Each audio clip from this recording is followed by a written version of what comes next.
My name is Musana Saari from Research Division, Parliament of Malaysia.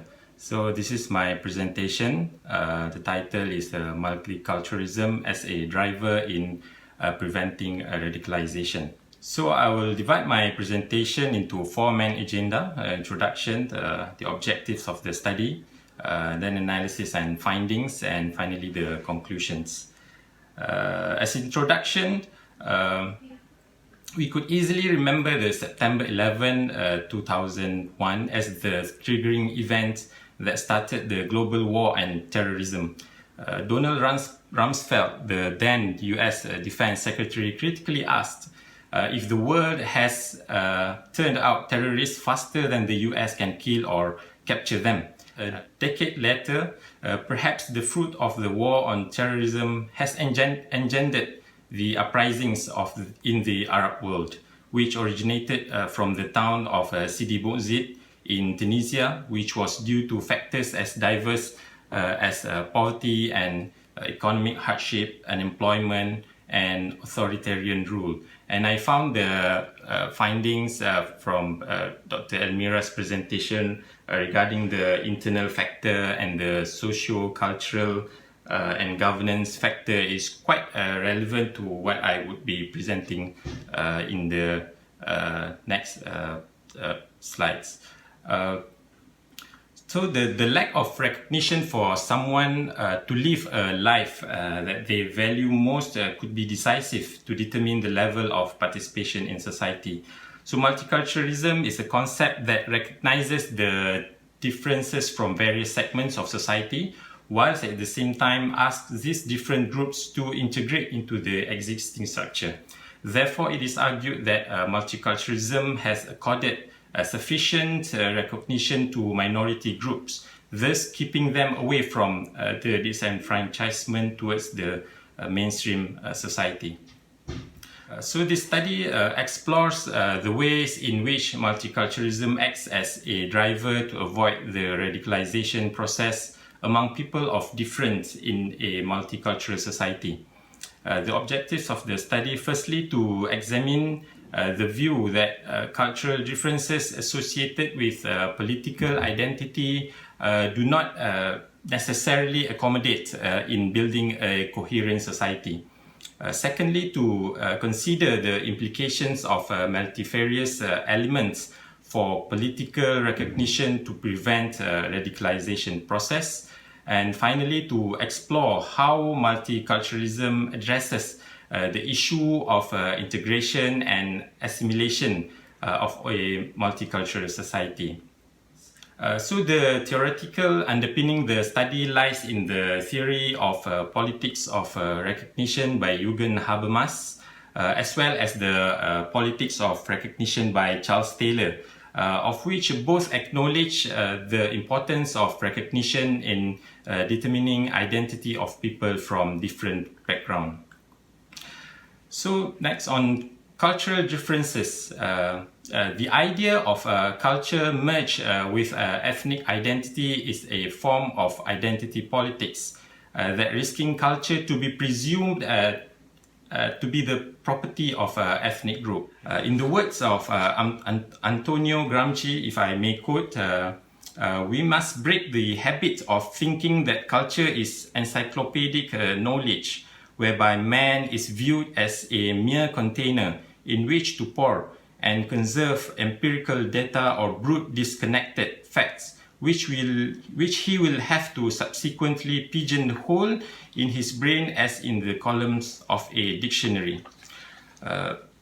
Differences also characterize the social relationship with the larger society, how an individual maintains its distinct identity within the society, and how the relationship within the larger society is kept.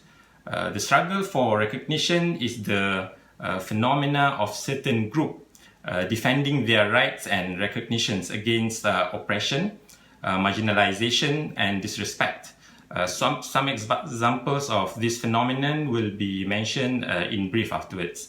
And lastly, the politics of recognition, as I have introduced earlier, entails two different ways. First, the politics of equal dignity, and second, politics of difference.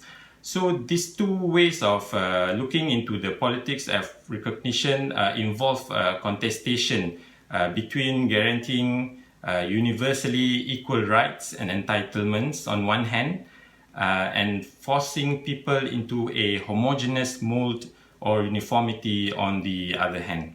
So next one, I put forward arguments on factors for the radicalization process, which could be categorized into two. First, the elements of recognition and prevention, and second, the quest for significance. Let me explain the latter. The psychological traits of proving the significance in something that matter could explain why a significance gain or significance loss could determine one's social identity. On another note, fulfilling one's significance goal could be the factor for reversing radicalization or even the de-radicalization.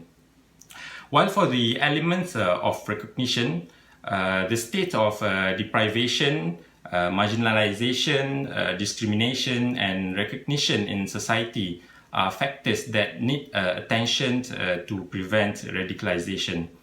The economic marginalization and deprivation, most particularly, which constitutes a political economic approach, appear to be a major factor for the act of terrorism. Next. So this has leads to arguments that multiculturalism policy that has been practiced in several countries has failed. For example, the riot in the towns of Burnley, Oldham, and Bradford in the United Kingdom in 2001. Multiple reports have been produced, and some explicitly stated that low employment levels and economic opportunities for the ethnic minorities have been the triggering factors. While in 2005, the riot in the suburbs surrounding Paris was caused by systematic and policy-based discriminations led to use of ethnic minorities demanding equal treatment promises in the country. And in the Netherlands in 2004, if we can remember the assassination of Theo van Gogh, filmmaker of Submission, which projected a negative perception against Islam by a Dutch with Moroccan origin. So the early multiculturalism policy adopted in the Netherlands has encouraged cultural preservation among ethnic minorities. Although cultural rights are granted, the labour market has been neglected, leading to discrimination against these people. So in this last section, my analysis, the issue of integration and assimilation has been a thorn in a multicultural society. Individual rights and collective rights have been the subject of contentious debate. However, group differentiated rights, as advocated by Wilkim Lika, a strong proponent for multiculturalism, ensure minority groups would not be discriminated from country-wide decisions. As for integration, I would also like to quote the words of Roy Jenkins, the former Home Secretary of the United Kingdom in 1966, which he said that I do not think we need in this country a melting pot, which will turn everyone out in a common mold. I define integration not as a flattening process of uniformity, but cultural opportunity in an atmosphere of mutual tolerance. So the underlying principle of integration in multiculturalism is to bring people of all different backgrounds together. As Tariq Mudud said, the goal of democratic multiculturalism cannot and should not be cultural neutrality, but rather the inclusion of marginal and disadvantaged groups, including religious communities in public life. So all the rights to group integration and inclusion resulted in assimilation to be seen as contrasting to the others.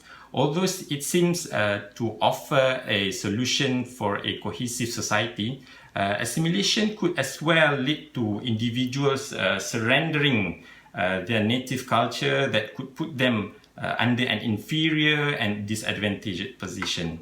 To conclude my presentation, multiculturalism as a policy is not merely a fashionable approach with a sleight of hand to deceive people of different groups. It entirely deals with the difficulties in managing differences in society, particularly on how people associate their identification with exerting their position in society. And finally, multiculturalism has addressed the issue of cultural differences and their identification in a political society for a coherent society. The importance of recognition, namely political, social, and economical, to the people of different background, is to ensure that no room for radicalization could be exploited. I think that will end my presentation, and thank you very much.